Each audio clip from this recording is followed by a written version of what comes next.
Welcome everybody. Today I'm going to show you how to wire up some canvas. Now right now I have a bunch of these little guys that need wiring up. The little ones are a little bit different than the larger canvas, but I'll show you the difference there.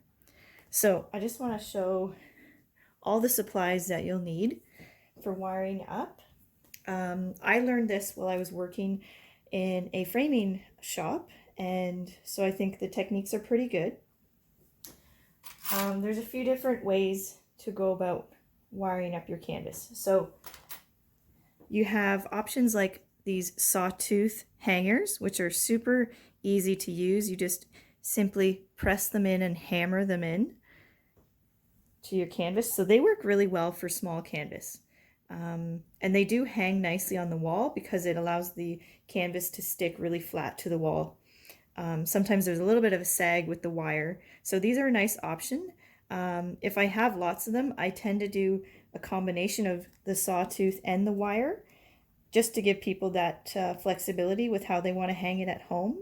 Also depends on the gallery. If you're submitting your work to a gallery, they may have specific requirements. So for instance, some of my galleries have a certain hanging system and they want to have D-hooks because it's easier for them to hang in on their wall system. So then I put some of these guys on and a wire across for the clients that are taking it home, and then sometimes a sawtooth hanger as well, just depending on what I think is appropriate. So I'll go over the supplies. So basically those are your three basic types of hangers. The sawtooth.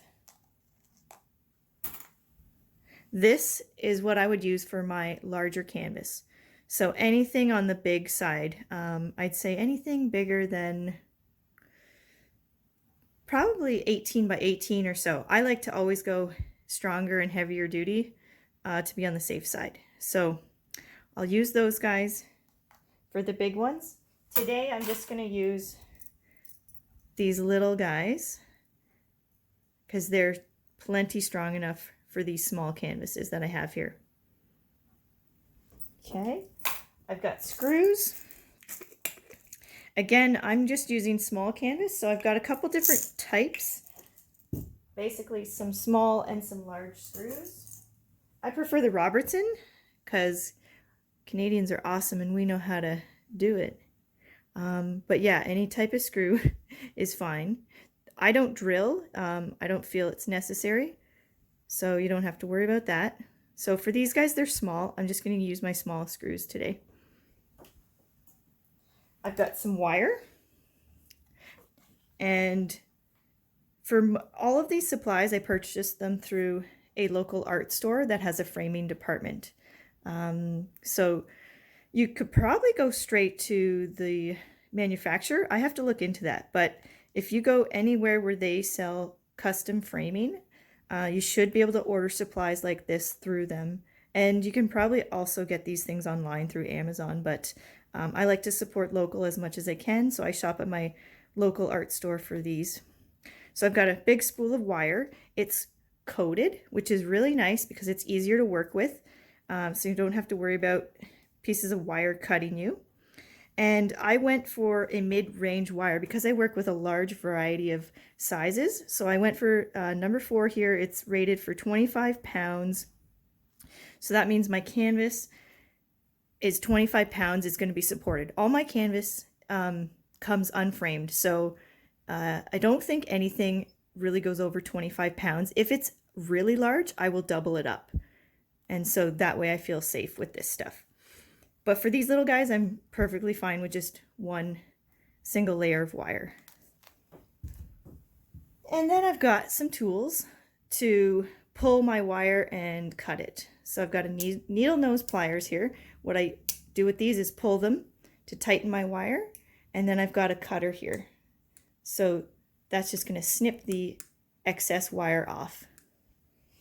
I also like to have a pencil handy to mark.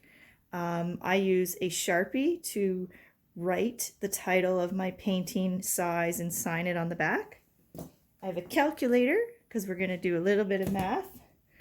You can use a tape measure.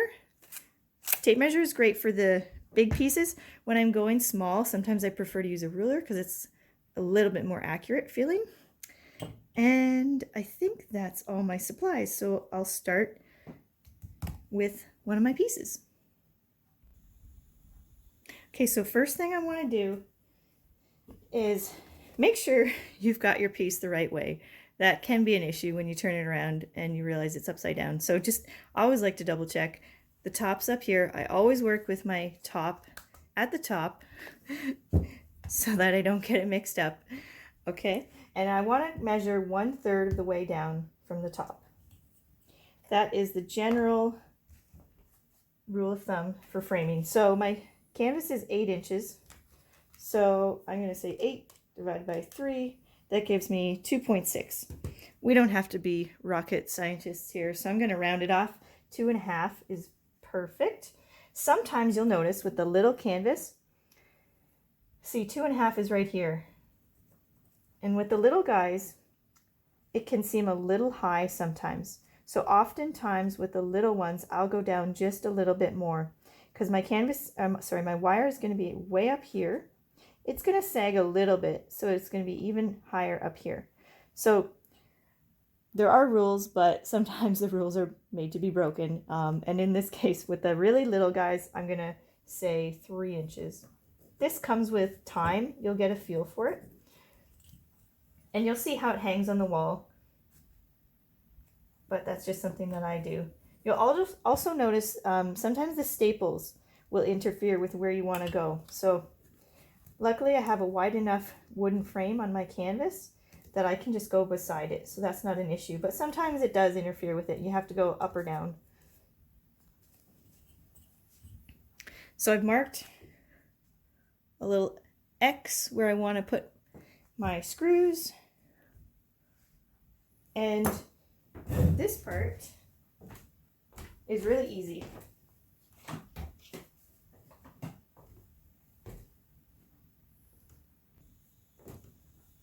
Okay, so I forgot to mention a huge component that you do need, a screwdriver of some kind. Like I said, I like to use the Robby screws, so I just got a little guy here. I've used this pretty much my entire painting career. I think I'm going to invest in a handheld, like electric screwdriver, just because now I'm painting a lot more, and every little bit helps to save time. But this is totally fine for what we're doing here. So I've got my small screws.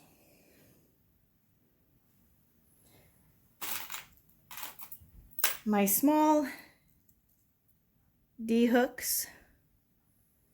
Okay, there's a top and a bottom to these. So you'll see a little bump there. I want the flat side on the bottom, and the bump is going to be at the top. So that bump just allows that to rotate there. Okay, so I line them up.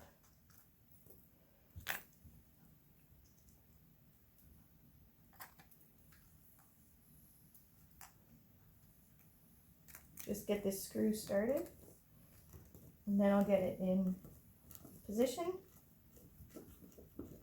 Now I'm going to put my wire across this way. You could leave your D-rings this way and just put 2.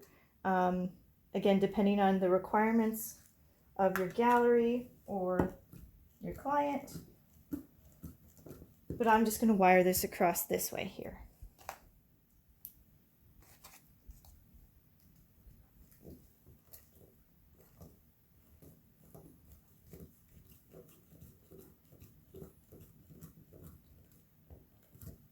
Okay, now they're in good.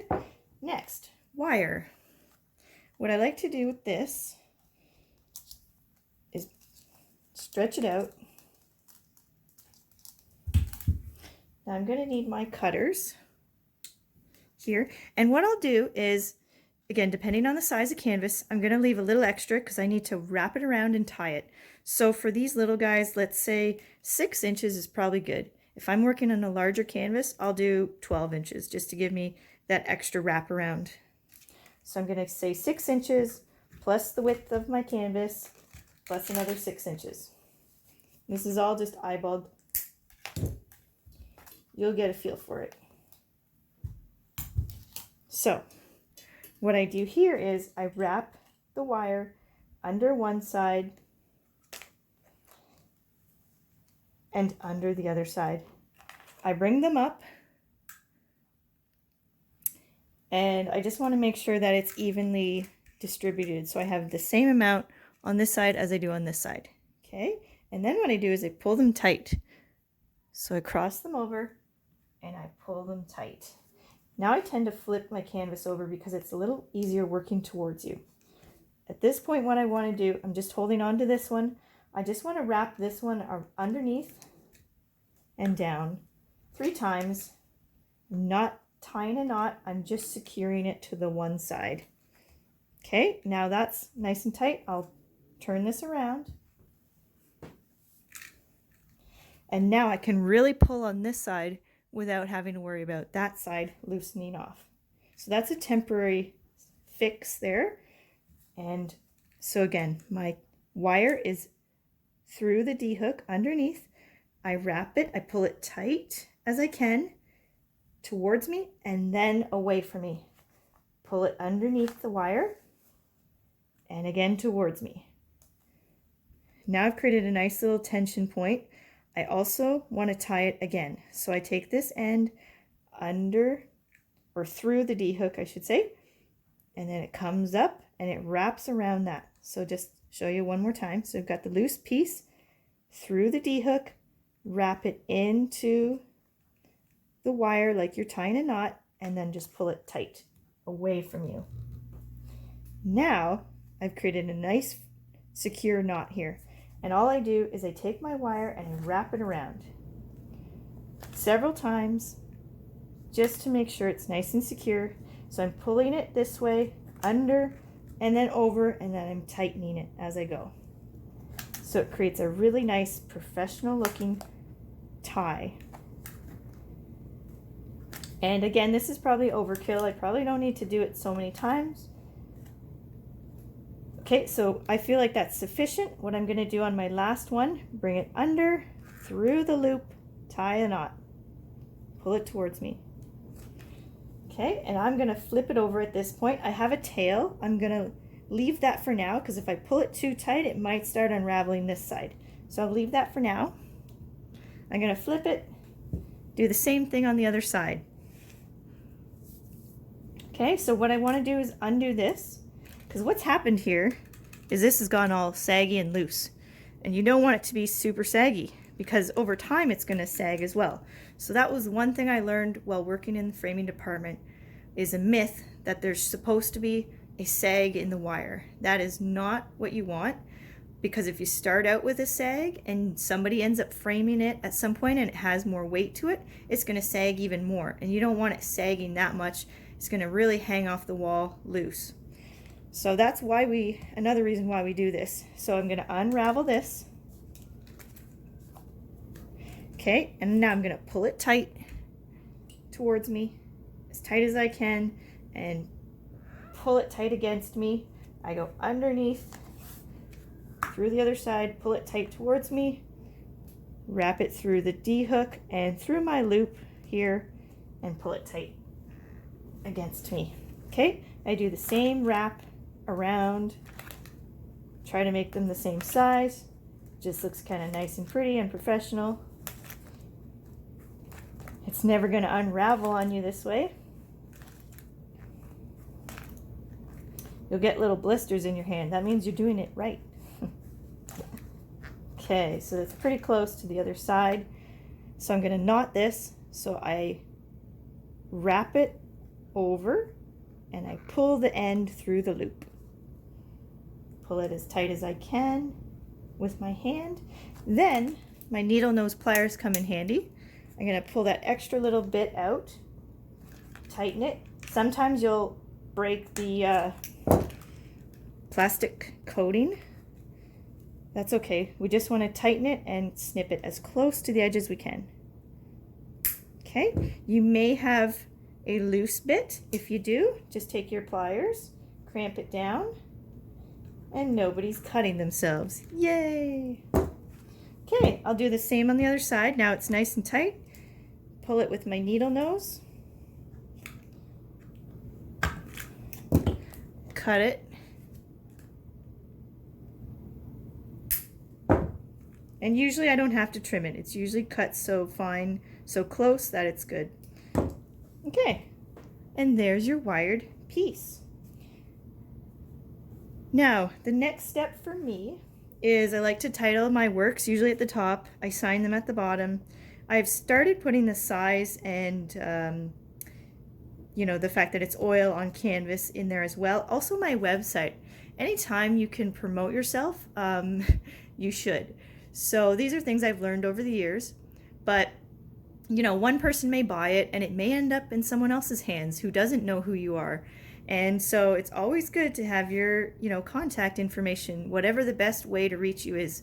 So for me, it's my website, carriewalford.com. So I'm going to put that in there as well. So what I like to use is a Sharpie marker.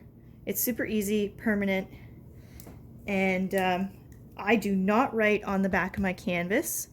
In this side, I write on this side here that's wrapped around the edge, because Sharpies can go through canvas. So you have to be really careful how you use them. Okay, so let me check. I've got to check what the name is with this one. I'll come right back and show you how I do that.